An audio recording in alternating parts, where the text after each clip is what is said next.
We're the Israelite School of Universal Practical Knowledge. We've been on these streets since the year 1969 trying to teach blacks, Hispanics, and Native Indians what is the cost of gaining our oppressor's love.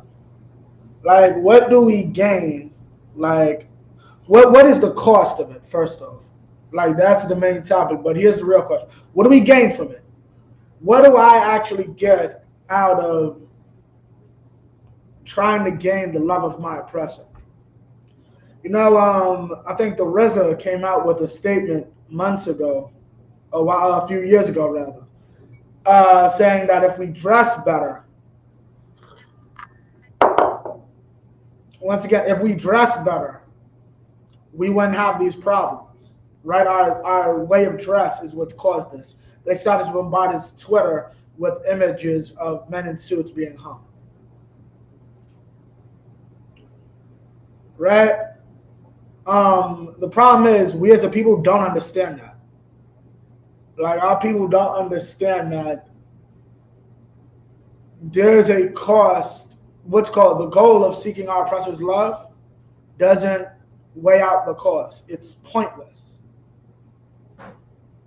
And we're going to show you examples of that today. Okay? We're finishing off Black History Month this week. Why? Because because that's what we do. We're finishing off Black History with explaining what we've been doing this whole time. How do I say it?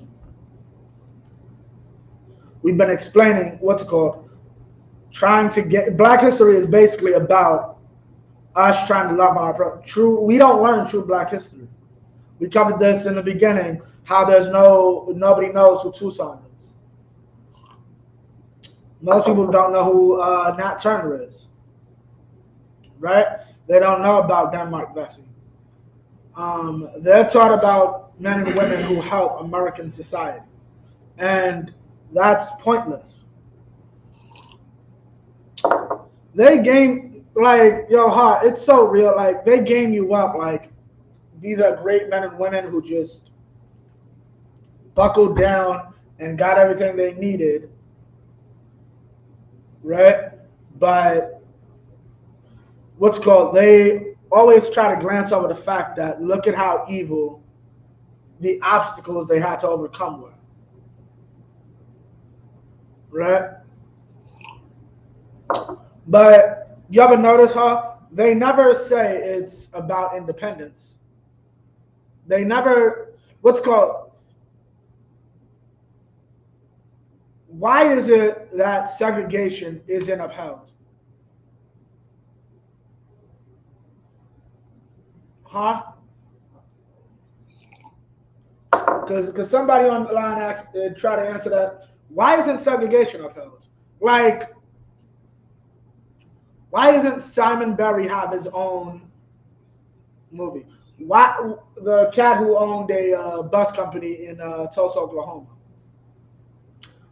He saw a need for his people to have a bus, and he created a bus company for them. Why isn't that upheld? But we hear stories of. I was watching Family Matters the other day. The grandmother told some sweet story about how for like 6 months she walked and begged this white man to let her into the library. Until one day she was drenched and he finally let her in the library, and now everybody can go to the library.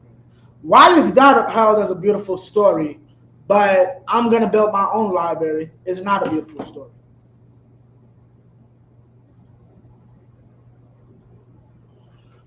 Right? Why does a brother, Ephraimite brother, I'm going to have to do my research, but I'm hearing Schomburg, Salakia, hi. You're familiar with Schomburg? I'm hearing supposedly Schomburg was a goddamn Ephraimite. You're familiar with the Schomburg Museum? Supposedly he's Ephraim. Why isn't there a bunch of Schomburgs, though? Why aren't there a bunch of black-leaning libraries? Right? To have I'm not saying with just black knowledge or black history, black urban, black novels. Have you ever been inside of a library inside of Chinatown? I'm gonna go inside one, and I'm gonna see if a majority of the books are in Chinese, and if their society has made sure that their communities are linked towards them. And we don't have this. You got the scripture? Okay. Give me what you got. What do you want? 2 and 3, 33. Jeremiah chapter 2, verse 33. Why trimmest thou thy way to seek love? Why are you trimming your ways? Why are you cutting yourself down to seek love? Meaning, you're making yourself less, because that's what it means to trim. You're taking off, so that someone else will love you. Right? Why are you doing this? And it's not even just someone else, your oppressor. Someone who on a daily basis shows he hates you, you're trying to trim yourself down to love him. Why? Keep going. Therefore hast thou also taught the wicked ones thy ways. Therefore hast thou also taught the wicked ones thy ways. Meaning what? You now, our oppressor, knows how to deal with us. Now our oppressor knows our ways. I was watching what's called Sunpig. It was a devil doing gang signs, but he was also doing the white power sign. Right? You let them into our folds. Right? You trimmed your ways and said we want to love white people, and now what's called our women are complaining about men leaving them to go deal with other nationalities. Right? We trimmed our ways and said we wanted to love white people. Now we have to complain about not having black businesses because we let them see our ways. We have a way of we got money. Right? That's what the scripture is talking about. In the first instance, we're going to show you of trimming our ways for love is understanding we're slaves. We trimmed that idea. We're not slaves, we're Americans. And you know what comes with that? If you're American, you have to fight for this country. Right? This is the mark of that's the mark of the beast. Right? So when you trim your ways and you go and you fight for this country, you think you're going to gain some benefit, but in actuality, you're just gaining more hatred. Give me Like if I may. Con. Strongberg was an Edomite. Stromberg was an Edomite? Con, sir. It says his mother was Mary Joseph, a freeborn black midwife from St. Croix in the Danish West Indies, and Carlos Fredreo Stromberg, a merchant and son of the German immigrant to Puerto Rico. German immigrant. The water. Appreciate that. Okay, so Stromberg is a devil. Con, keep going. 34. Let me get the scripture. Let me get a Red Summer, Bubble Show. Yeah, Con.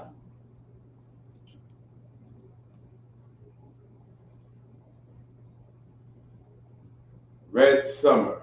To address that, just so we know, that happens every once in a while because people don't, you have to understand, we live in a world where our specific viewpoint isn't really understood. So, what's called, you'll find that out. A lot of people will say Chicago was founded by a brother, Chicago was founded by a devil. But because he was I think his mom was black or whatever, they consider him a brother. But that was a devil. Con. So you get that sometimes. It might seem one way or another, but con. Baba Kashar, you can start now. Red Summer, the race riots of 1919. The race riots of 1919. Let's see what was so prominent and what caused these race riots in 1919. Keep going. American servicemen returned from the First World War only to find a new type of violent conflict awaiting for them at home. An outbreak of racial violence known as Red Summer occurred in 1919, an event that affected at least 26 cities across the United States. Right. Racial tensions across the U.S. were exacerbated by the discharge of millions of military personnel back to their homes and domestic lives following the end of the war.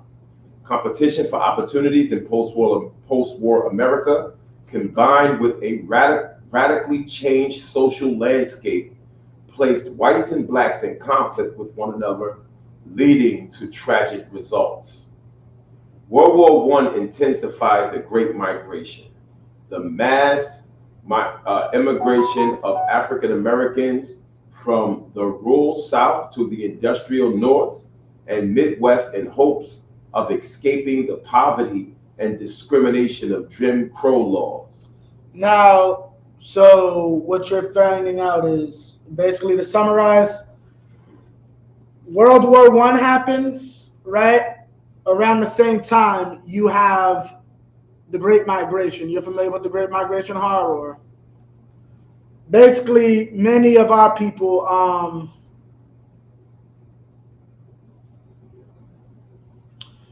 fearing persecution and evil from our oppressor, they fled to the north or northern-based cities, thinking they would get better treatment in these places, right? So around 1919 is when this when this race riot across the country started. We'll see why. Read on.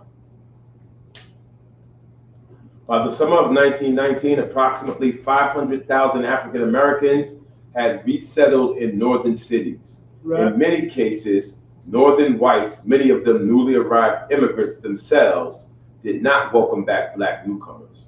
So these are the mafia. These are your Italians. These are your Irish.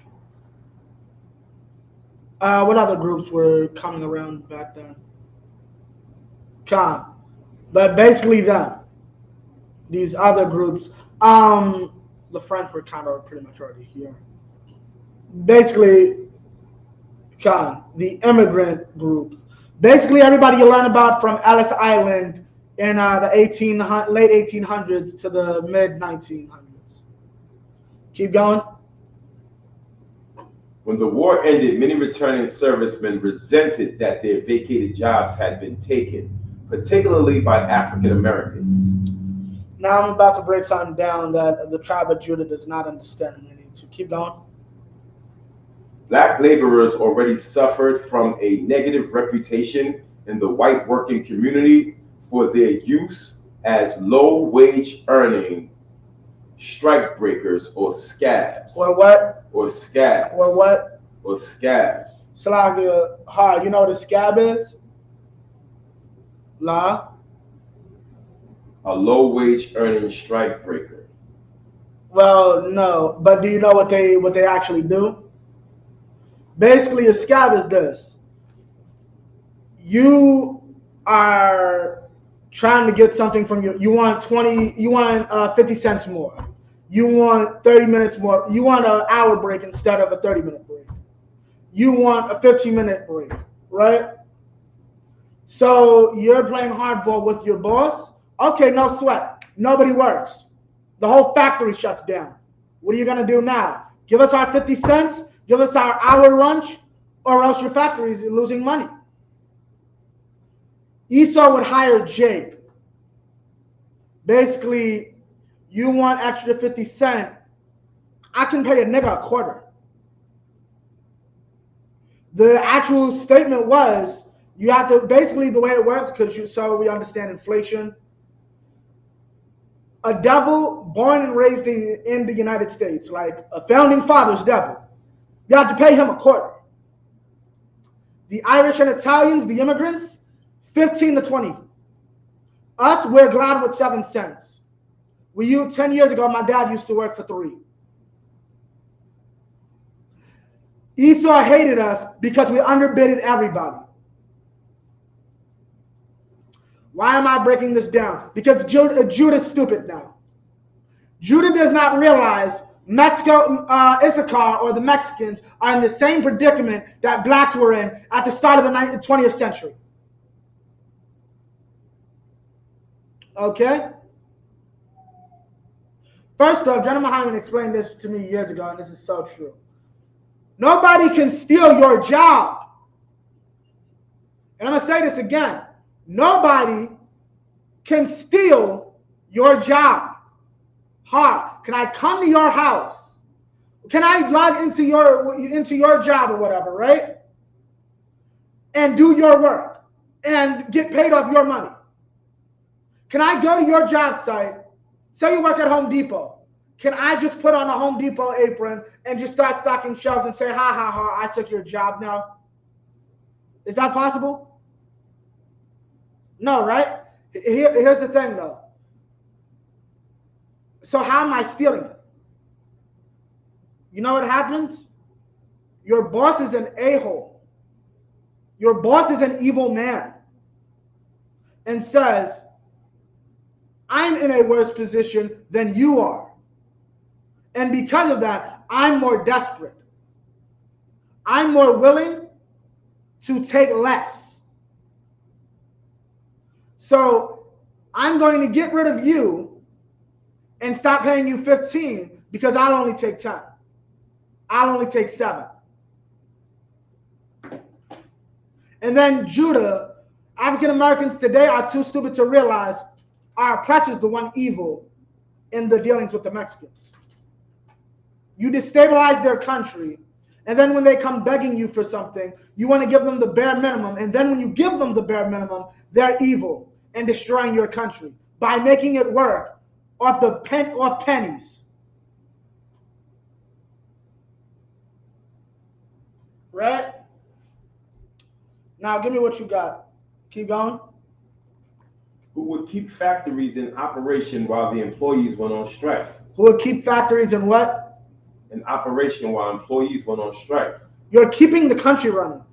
You know what those factories do? They make cars. They make nuts and bolts. They make other essentials that keep the country running, that keep society going. So while you argue over 50 cents and 30 more hours of lunch, I'm getting none of that. They gave me 15 minutes lunch for half your pay. And I'm happy with it. And guess what? You have a functioning community while you're sitting on your ass on strike. Keep going.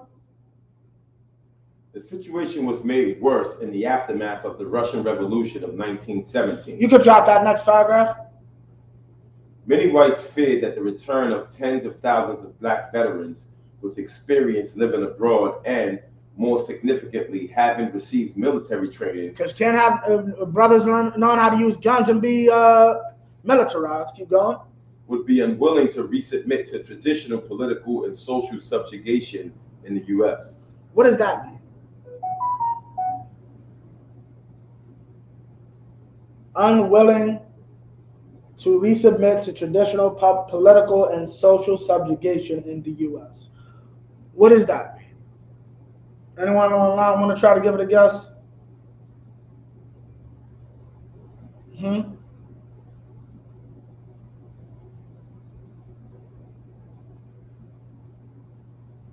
What does it mean they're unwilling to resubmit? What do they have to submit to?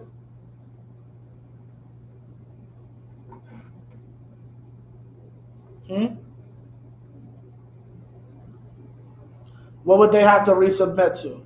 Who knows? Anybody? Jim Crow. Voting. A lack of voting. They were afraid they wouldn't take the same treatment we've always given them. They have guns now. They can militarize. They can protect themselves. So there's our oppressor solution. Keep going. Many black leaders encourage returning servicemen to assert themselves and fight for the dignity and respect they had earned through their military service. So these brothers went and fought for this country. World War One was a white problem. I'm gonna just say that straight up. World War One was a white problem. That was completely our oppressor's war. One oppressor assassinates another oppressor, an archduke or something, right? A college student. Yeah, that's what started World War One. An assassination. One devil kills another. And our people by the droves are convinced that they are American and need to fight because our one oppressor killed another on the other side of the goddamn world. Right? Keep going. W.E.B. Du Bois famously called upon black veterans to not simply return from fighting, but to return fighting. Right? Many black veterans were mistreated and in some cases attacked while in uniform. Yeah, and that's what you get. We help the oppressor keep his grip on the world, and we get beaten for it. I can understand if we was a bunch of losers. You cost us the what we want. And yet and still, read that again. W.E.B. Du Bois famously called upon black veterans to not simply return from fighting, but to return fighting. Many black veterans were mistreated and in some cases attacked while in uniform. Attacked while in uniform. Keep going. While in uniform. Keep going, Hawk. Lynchings increased from 64 in 1918 to 83 in 1919. 64 and 1980. Okay. Keep going. Membership in the revived Ku Klux Klan were born after D.W. Griffin's 1915 film, Birth of a Nation, skyrocketed into the millions by the 1920s. Yeah. Keep going.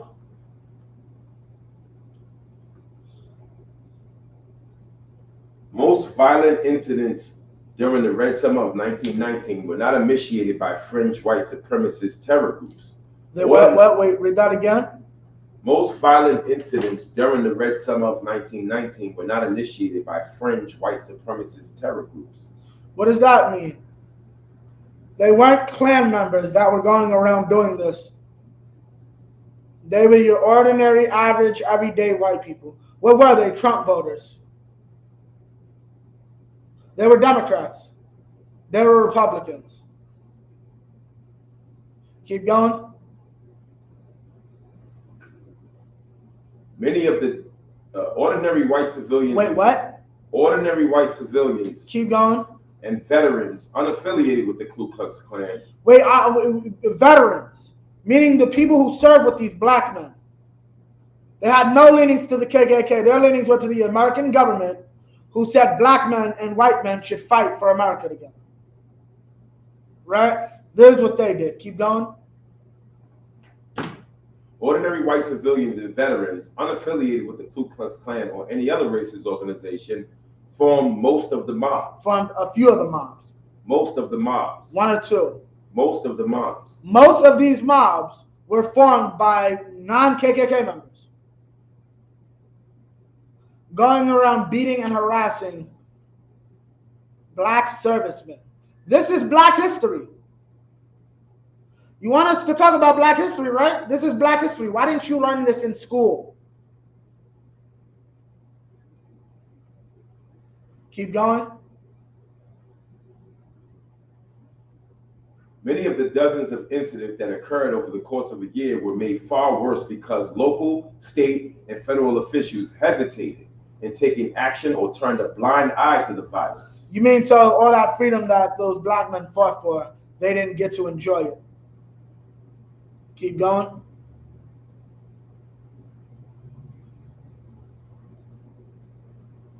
Racial violence broke out in some of the nation's most populous cities. Okay, read the next line.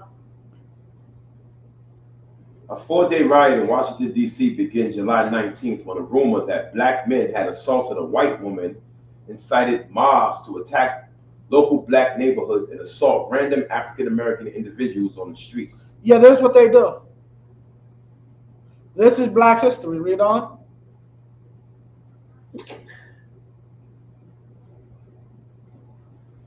Off-duty sailors and recently discharged Army veterans. Recently what? Recently discharged Army veterans. Meaning, once again, the people that were serving with these black men came home with them to kill them.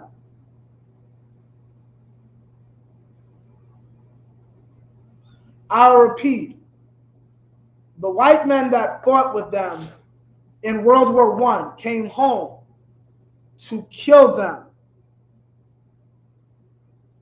Keep going.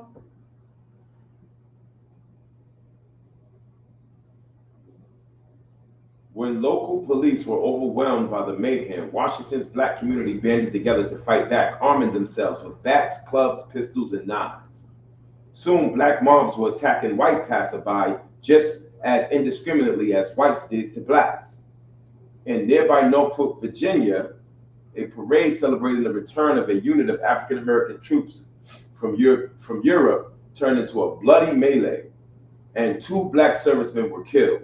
Ultimately, U.S. President Woodrow Wilson had to order troops to secure the streets. Yeah, keep going. They shot up a parade. Right? Keep going.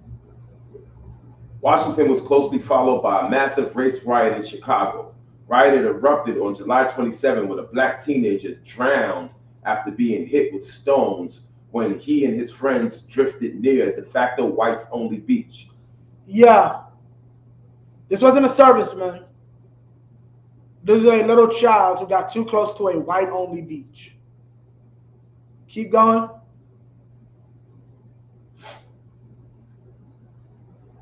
Washington was closely followed by a massive race riot in Chicago. Riot erupted on July 27 when a black teenager drowned after being hit with stones when he and his friends drifted near de facto whites-only beach. Violent rioting across the Chicago South Side and West Sides and into the downtown lasted days. Eventually, the state militia was deployed to restore order. Though records vary, the final Chicago casualty count listed 38 fatalities, 23 black, 15 white, 537 injured, and upwards of 1,000 black families made homeless by the burning and rampant destruction of African American neighborhoods. Notice no white communities were destroyed in the making of this riot. Keep going. Likely the single deadliest incident of the Red Summer occurred in and around Elaine, Arkansas on September 30th and October 1st, after a white law officer was killed in a shootout outside a black sharecropper gathering. Governor Charles Breaux ordered 500 Army soldiers from nearby Camp Pike to march on Elaine and put down what was labeled as insurrection among the black sharecroppers. Estimates vary as to how many African Americans were killed, but upwards of 200 are believed to have lost their lives. Yeah, so the governor basically executed an entire village of black people. Sharecroppers. Slaves, basically. Keep going. It's impossible to say exactly how many people were killed or injured during the race riots and lynchings of the Red Summer of 1919.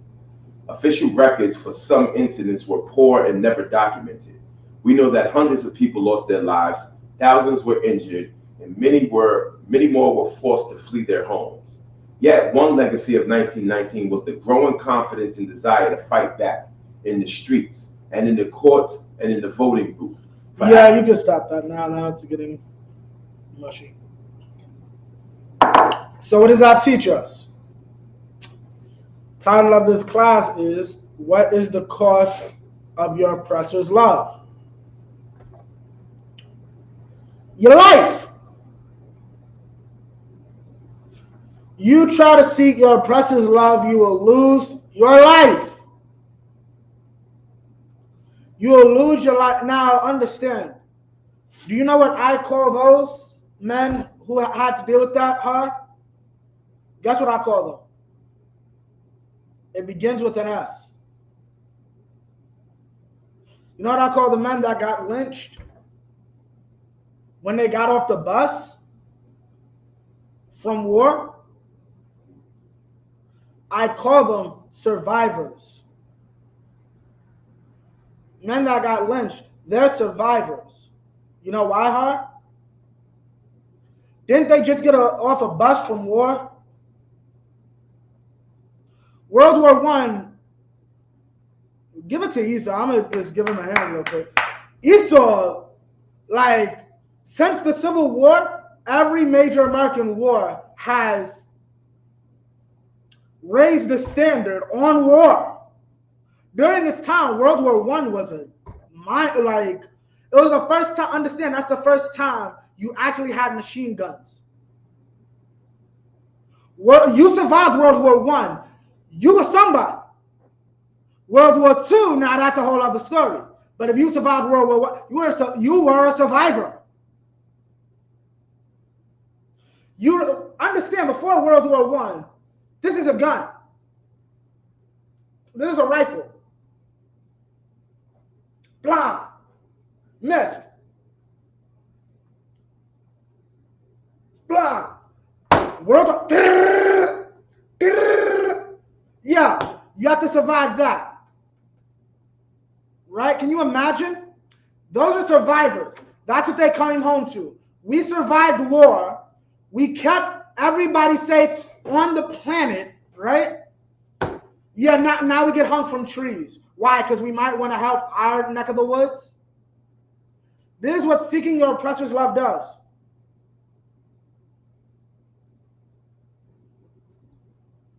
Let me get give me 33 again. Jeremiah chapter 2, verse 33. Why trimmest thou way to seek love? Therefore hast thou also taught the wicked ones thy ways. Why trimmest your ways to seek love? Why are you out here trying to get love from people that do not love you? Why are you trying to make yourself less so they'll feel happy about you? Right? We ain't got too much time, but I'll break this down. Now, we covered World War One and what happens to the survivors of war. You just end up getting killed when you get home. And that's to this day. Right? They don't just take you out and lynch you anymore. They just give you the Veterans Department. What's called, you don't get money like they say you do when you fight in this military. You get your PTSD medication, you get sent to hell home. Find a job. After we've made you be the most cruel and evil person on the planet, just like me, in order to be down. Right? Give me Ezra, Salakia, 9 and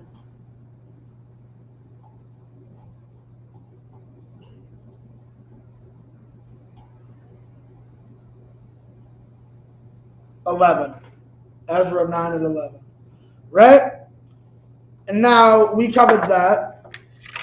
So now we got the next war, World War One, and we covered you go to war, you possibly die, that's one cost, or you die when you get home. That's the cost of it. You could do this and not even get a reward. Okay? Now what's next?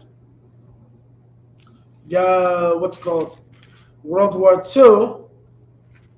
You had a man. Now we'll go into the brief history so everybody's familiar.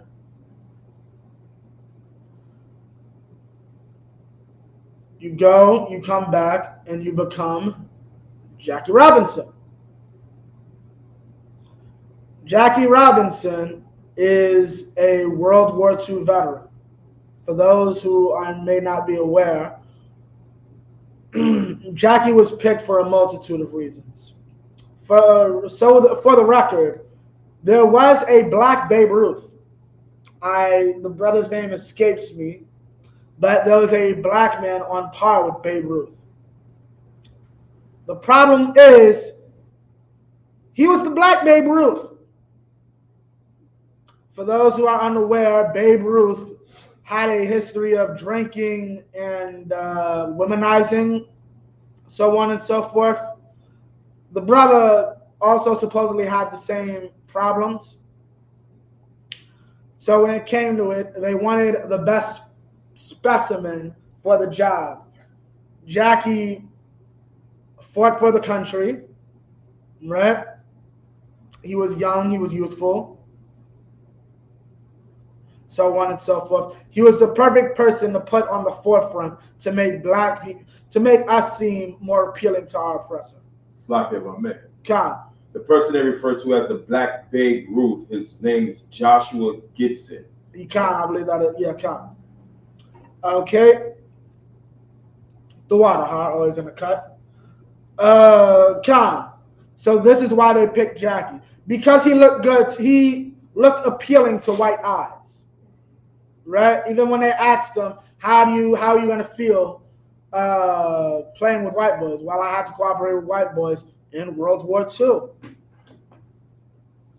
You go, you fight in this war, you survive, they don't kill you, right? When you get home. So maybe this panned out. Maybe it was good for you to go to war. What's another cost? What did if you know better about Jackie's history, what did gaining white people's love cost Jackie?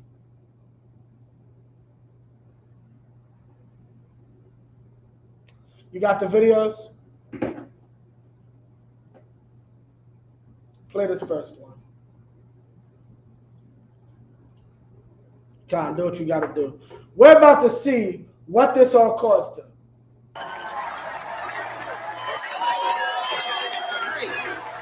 Hey, Pee-wee, what's this nigga doing for you all that you let him drink out of the same water fountain as you? Huh? I hope you don't take showers with him, because you're going to be a mess. Hey, nigga, you like white women? Huh? Hey, which one of these Dodger wives are you climbing on tonight? Time! Oh, wait, time out. Hold on. He's got to take a nap. Hey, which one is it? I think I know. Dixie. Sorry, Dixie. I hate to be the one to tell you. I saw her walking earlier with a little bit of a bow in her step. It'll be fine. It'll be fine. He looks like a nice boy. All right, boy. Come on, nigga, nigga, nigga. 2 men on for Robinson.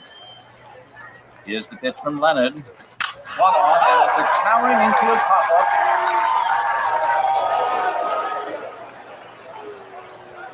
7x7's under it. Hey, is that a home run? Yeah. If you played in an elevator shaft. Ken Korn, and Robinson is out. You don't belong here, nigga. You hear me? Why don't you look in the mirror? This is a white man's game. All right, get that through your thick monkey skull.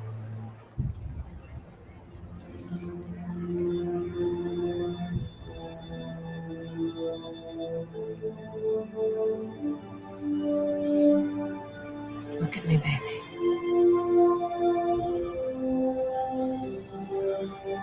Look at me, baby. Look at me.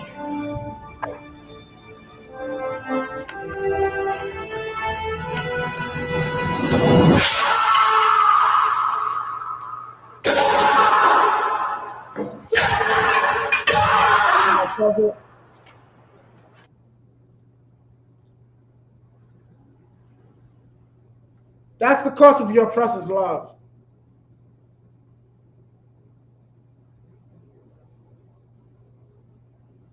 Your dignity. You want black and white people to love you, you're gonna have to lose your dignity. I'm sorry. I didn't make these rules. White people did.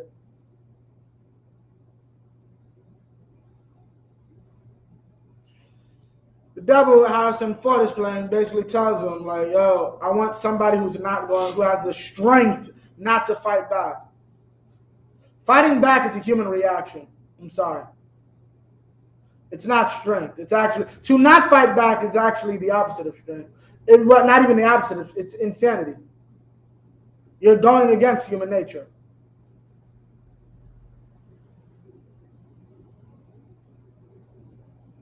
Right?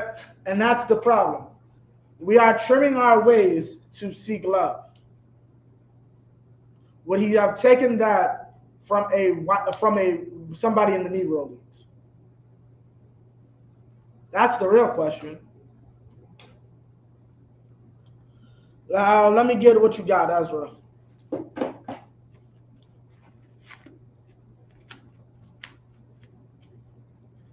Ezra chapter 9, verse 11. Which thou hast commanded by thy servants and prophets, saying, the land unto which ye go to possess it is an unclean land.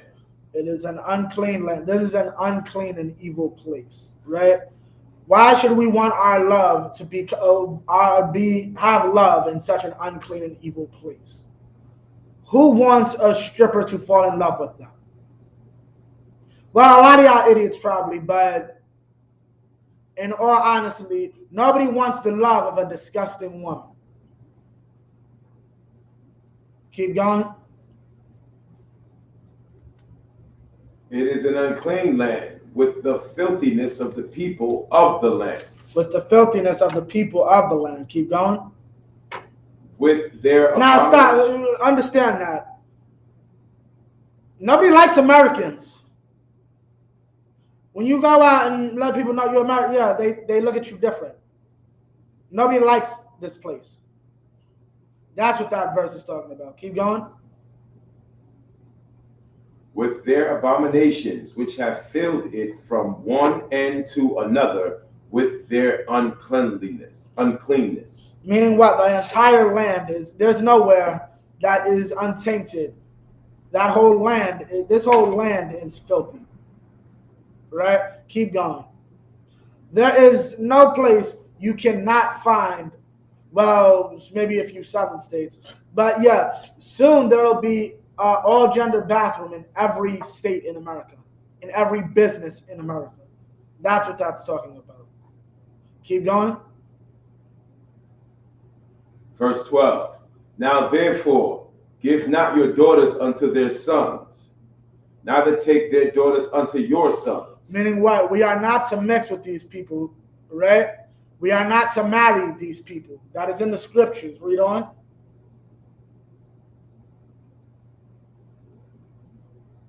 Nor seek their peace or their wealth forever. Nor seek their peace or their wealth forever. This is a commandment from God.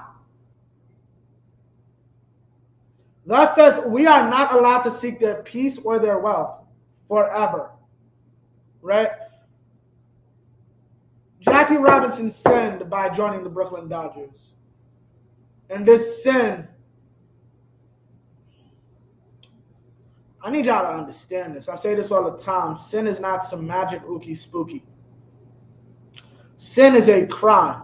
Jackie Robinson's crime of trying to seek love from our oppressor destroyed a possibly multi-billion-dollar business. More than likely, yeah, that's a multi-billion-dollar business. The Negro League? Are you serious? The league itself would have been worth billions. That's not all the businesses that would have profited off the league.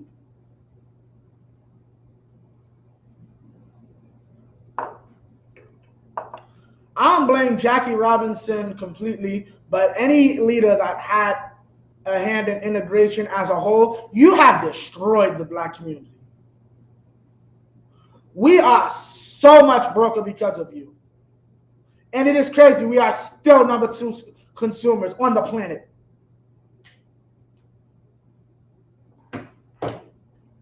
Like, can you imagine how, like, the amount of money we have lost from the loss of the Negro League itself? That's the teams, right?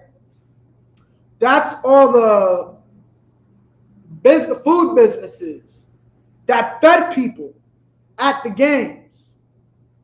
That's the stadiums. That's the ad revenue. Because this bastard wanted, what, a few thousand from the Dodgers? No, a few hundred a week. I think that's what they paid him. A few hundred a week from the Dodgers. A few thousand a day. He gets a few $1 million in his contract. He gets drafted to the Brooklyn Dodgers. We lose a multi-billion-dollar business. Are there any black MLB baseball? Are there any black baseball owners? Do we have any of those? But we want to trim our ways. We want to seek their peace and their wealth. Why can't we all come together and get along? I fought in your wars, Mr. Whiteman. Please accept me. Get me these home runs and I will accept you. I'll put you right up there on a pedestal so white man can say, here, nigga, nigga, nigga, nigga. So white man can call you all sorts of monkeys. Okay? So white men can hurt you. Of course I'll do it. Because you know, at the end of the day, I see that Negro League, and I see that's possibly going to be a $1 billion industry. I need that $1 billion. I need access to those billions of dollars. So I need to destroy the Negro League. The Negro League has to be destroyed. Matter of fact, we're going to get that. We're going to get Ecclesiasticus. Salaki. Baba Kashag, when you get a chance, give me Ecclesiasticus. I want to say 15 and 13.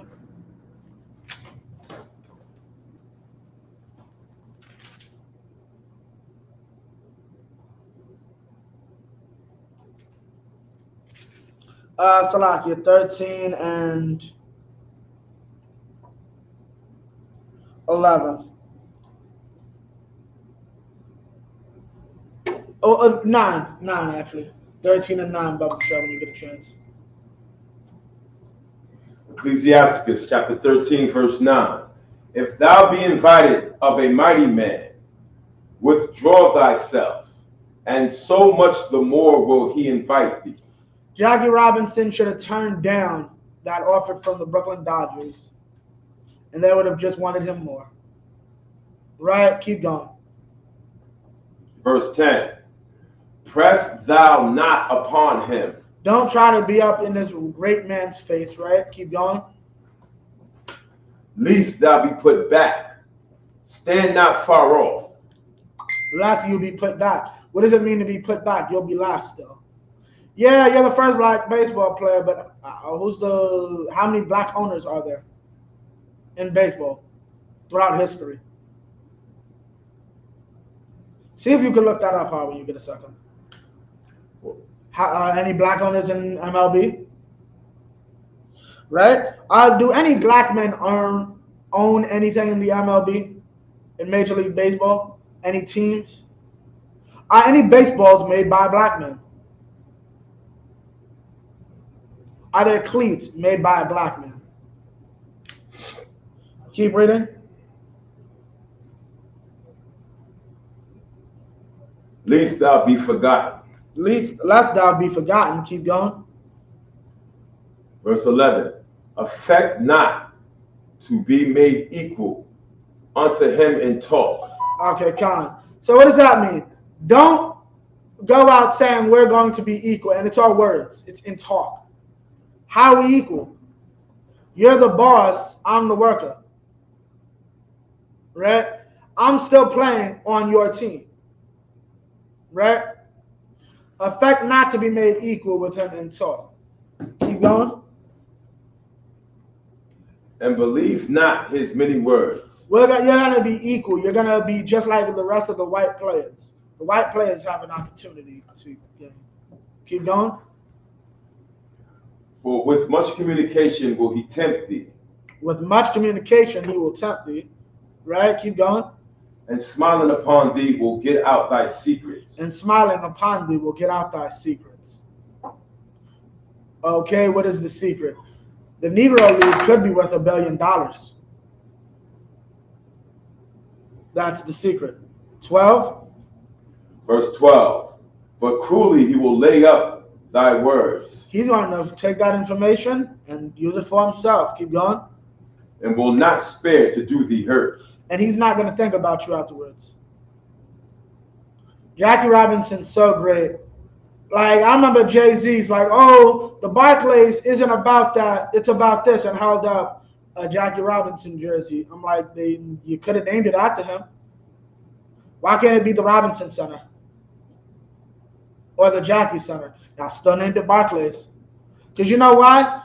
Because Jay-Z's no different than Jackie Robinson. You're a cat put on a pedestal when only you're really 1% of this whole operation. You're seen at as less. You're put to the back. Right? Keep going. And smiling upon thee will get out thy secrets. Verse 13, or verse 12. Yeah, Con. But cruelly he will lay up thy words, and will not spare to do thee hurt, and to put thee in prison. And put you in prison, lock you up. Right? That's what happens to all our rappers. These rappers come out, they get hot, they make a record, then they go to jail. Wash, rinse, repeat. Right? They trim their ways to seek love too. Right? The love of women and overall the love of our oppressor. Trying to gain his love and trying to gain some stupid whore's love. They end up in prison. Keep going. Verse 13. Observe and take good heed, for thou walkest in peril and thy overthrowing. Meaning what? If you don't watch out, you're going to be destroyed. Keep going. When thou hearest these things, awake in thy sleep. When you see your oppressor is trying to come up and game you, let it be known. Like, that's when you should wake up. That's when you should see, maybe I have something here. Right? Keep going. Verse 14. Love the Lord all thy life. Love the Lord all thy life. Love the law, statutes, and commandments. What's the law? Don't deal with your oppressor. Don't deal with other nations. Right? Keep going. And call upon him for thy salvation. That's who Jackie Robinson should have been looking for. When those brothers saw World War I popping off, they should have looked to the Most High and seen what he wanted them to do. Instead, they went and chose their oppressor and died. The mighty man came to them and invited them to the table, and they went to the table. And they're destroyed. Keep going. 15. Every beast loveth his kind, and every man loveth his neighbor. Every beast loveth his like. Meaning what? Every beast loves his neighbor. Every man loves his neighbor. Right? Meaning we all deal with our own people. Right? That's what that's talking about. That's natural. Cats and dogs don't like each other. Red ants and black ants don't like each other. They're literally both ants. Skin color means nothing. Then why did God put that into nature? If skin color means nothing, why are we different skin colors? Why didn't God make us all gray blobs? If skin color doesn't matter. Keep going. Verse 16. All flesh consorteth according to kind, and a man will cleave to his life. A man is going to go with those who are like him. That makes sense.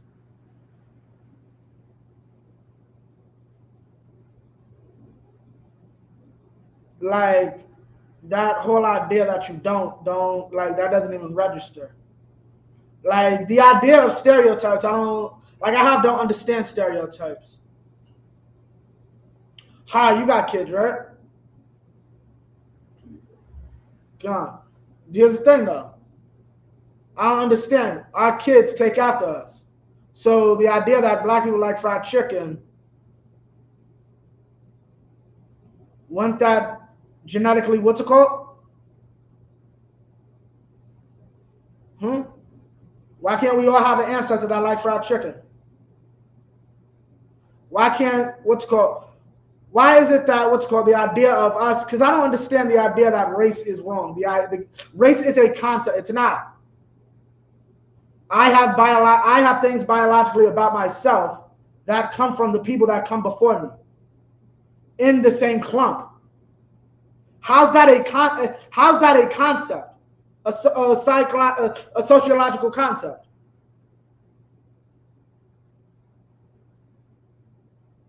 There's a large portion of the black and Hispanic race that are lactose intolerant. How is that a social construct? We come from a race with biology that says, I can't eat too much milk. That proves race isn't sociological. Society did not create race. Science did. So you know what? Since I know that a majority of my people can't drink milk, I'm more inclined to deal with them. Why? Because I know I won't see too much milk. Because we all know we can't drink it over here. Am I losing anybody, or that makes sense, Har? This is what this means. All flesh consorteth according to kind. Right? I'm going to go where people are more like me. But you know what? Where people are more like me is a bad place or has negative connotation. So you know what I'm going to do? I'm going to trim my ways so I can go to a good place, a positive place.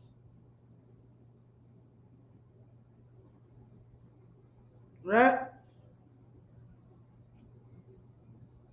Give me verse 17. And this is the point that our people don't understand about Black History Month. Verse 17.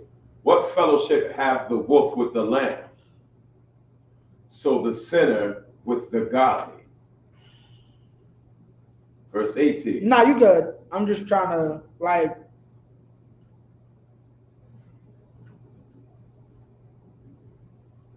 okay, let me put it to the extreme so you can understand really what. We're all human heart, right? We're all equal. So you know what that means? You're the same as Ted Bundy. What's that crazy cat's name? Charles Manson? You're the same as him too. We're all equal. We're all human.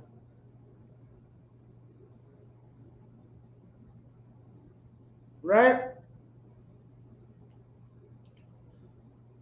But here's the problem with that. I remember General Hyman broke this down. Why would you want to be equal with a murderer?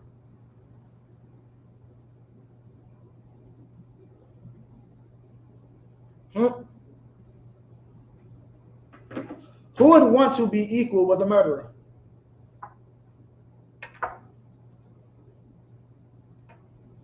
Like, when you say we're all equal, like, that's what this scripture is talking about. Salakia. What fellowship have the wolf with the lamb? Like, why would I want to be equal with a murderer? Like, so the sinner with the godly. Meaning, a murderer is a sinner. A rapist is a sinner. These are the things that were done to us. Why the hell would we want to be on equal field with this person in any way, shape, or form? Like, I was thinking to this to myself today, like, we don't want to be human. Like, inside the Israelite School of Universal Practical Knowledge, we do not want to be considered human. We want to be considered supernatural. We want to be considered superhuman. We want our oppressors to look at us as gods, not as men. Right? That's what Jackie wanted. That's what the brothers who fought in World War I and World War II wanted.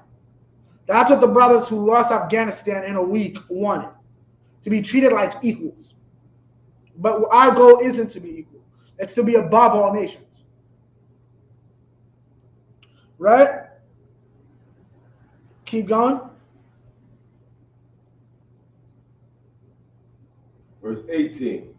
What agreement is there between the hyena and the dog? And what peace between the rich and the poor? Yeah, there is no peace between the rich and the poor, right? That's why you saw the entire country go up in smoke for an entire summer. Because there is no peace between rich people and poor people.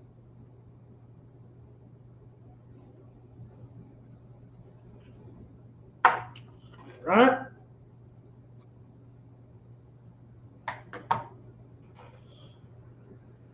Keep Salaki, you could drop that now. Let me get Deuteronomy 7 and 6.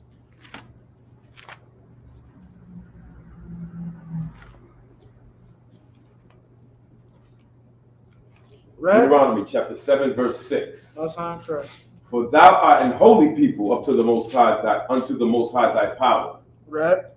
The Most High thy power hath chosen thee to be a special people unto Right. himself, above all people that are upon the face of the earth. And that's the point. Black History Month should be basically this. Going over this scripture. This is Black history. Right? Black history is that above all nations on earth, we are above them all. That's Black history. And it's nothing to be ashamed of. Right? The Jewish man believes the exact same thing. The Jewish man reads the scripture too. And he thinks it's about him. Right? Right? Now, keep going. Verse 7. The Most High did not set his love upon you, nor choose you, because you are more in number than any people, for ye were the fewest of all people. Keep going. Verse 8. But because the Most High loved you. But because the Most High loved us. We didn't get this honor. I don't get this from something I did in the past. I get this because I was born this way. I was born better than you. So why am I trimming my ways and selling that short for your happiness? You know,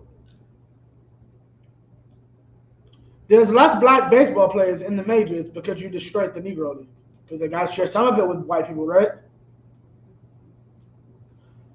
Integration destroyed black people. And us fighting for it is what really destroyed black people. Right? Us fighting for immigration destroyed us as a nation. What is that? Now give me Isaiah 30. One I want to say.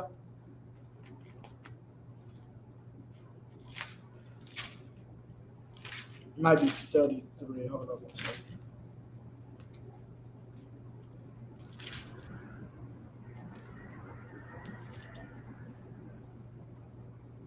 Thirty-one and 1.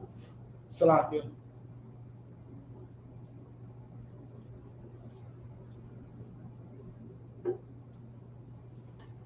Isaiah chapter 31, verse 1. Woe be to them that go down to Egypt for help. Woe be to them that go down to Egypt to get help. Meaning death and destruction if you try to fight in World War I. That's what happened. You got death and destruction. Towns were burned down because we went to help our oppressor in World War I. Keep going. And stay on horses and trust in chariots. Meaning what? You put your faith in the United States military. You put your faith in the United States government. Keep going. Because they are many. Because they have a massive army. They have a lot of power. Keep going. And in horsemen, because they are very strong. Keep going. But they look not unto the Holy One of Israel. Everybody want to put it in Jesus' hands till it's time to put it in Jesus' hands. Isn't that funny? Keep going. Neither seek the Most High. Neither seek the Most High. Keep going.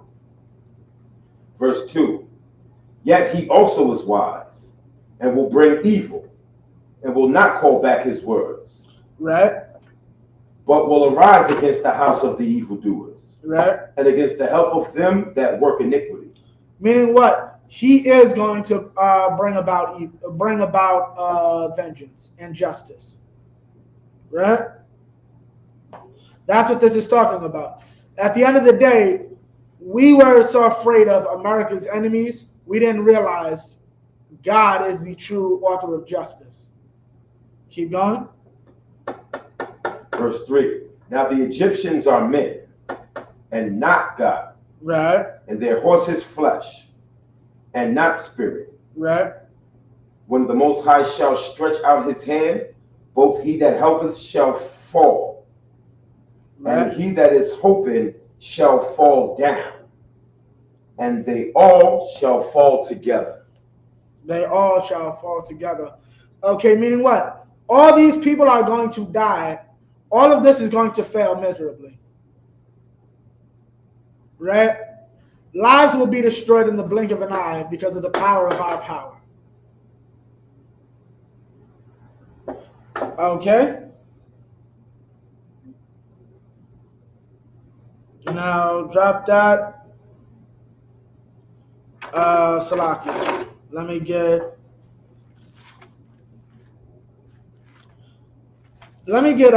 John 8 and 44.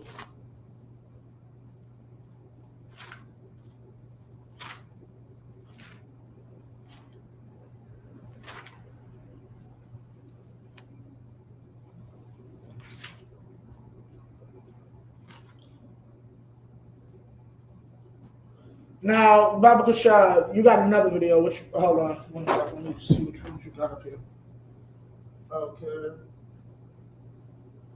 Play this one. It's on the exercise. Yeah, Baba Kushah. We about to end off right now, y'all.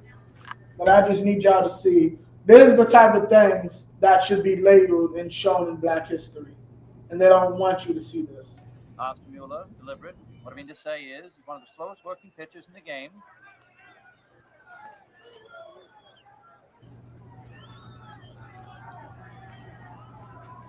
Here's the windup.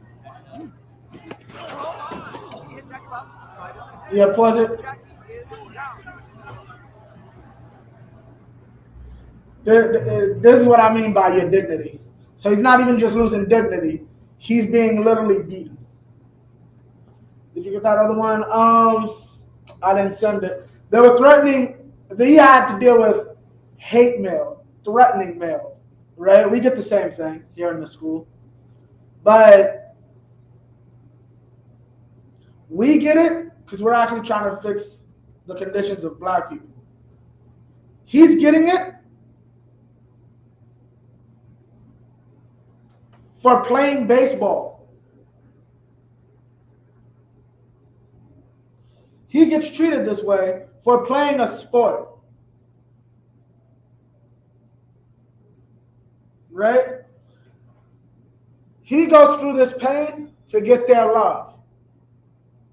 Now give me what you got, John 8 and 44, Baba the Shah.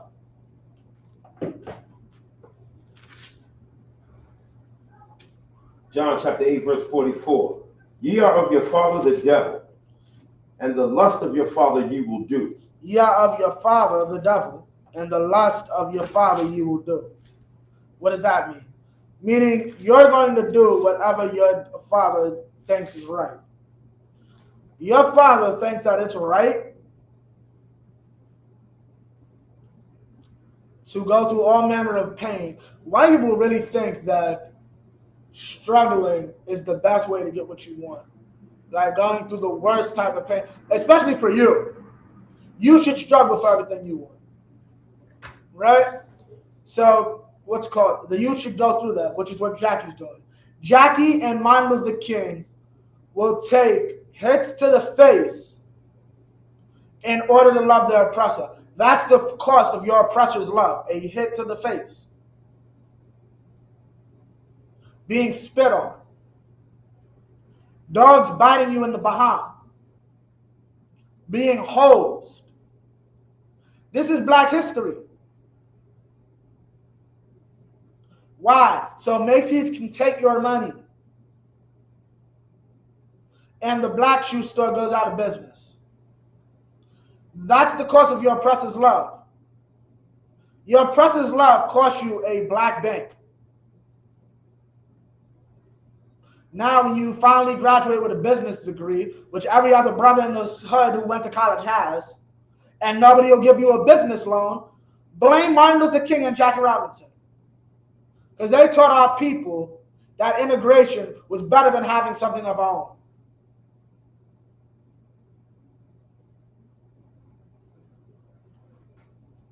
Keep going. He was a murderer from the beginning. He was a murderer from the beginning. From the beginning, our oppressor has been evil towards us here in America. And yet and still, we die in his wars. We sweep his floors, drive his buses, and entertain him. All while he sacks us in the head and beats the hell out of us to the point where we're so destroyed we'll beat the hell out of each other. Like that brother Tyree Nichols. Keep going. And abode not in the truth. And abode not in the truth. Keep going. Because there is no truth in him. There is no truth in him. Keep going. When he speaketh a lie, he speaketh of his own. We're going to be equal. That's a lie. And he's only equal with the next rich white man. Keep going. For he is a liar and the father of it. Our oppressor is a liar. When you see him saying that we are going to have some type of equality, it is a lie. Right? We are still not equal with our oppressor today. Okay? When our oppressor goes through what we go through, then we can be equal. But we're not. I can't be equal with a man who doesn't experience 400 years of slave trauma. We can never be equal. I can't call myself equal with a man who has 400 years of generational wealth. We can never be equal. Once again, Jay-Z's 1% in the Barclays to the devil who owns the Barclays. Those two men aren't equal.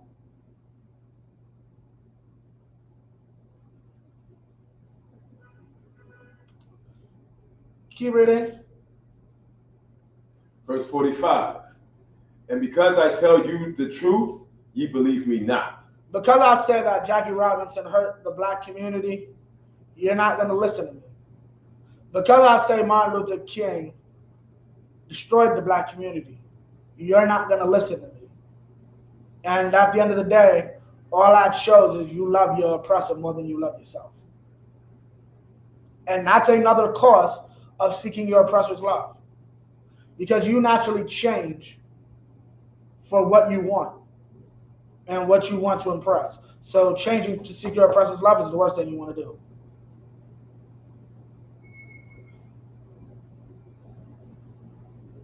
With that, I pass the class over to Prison Officer Hayal. Clap it up for the class. Just cut it.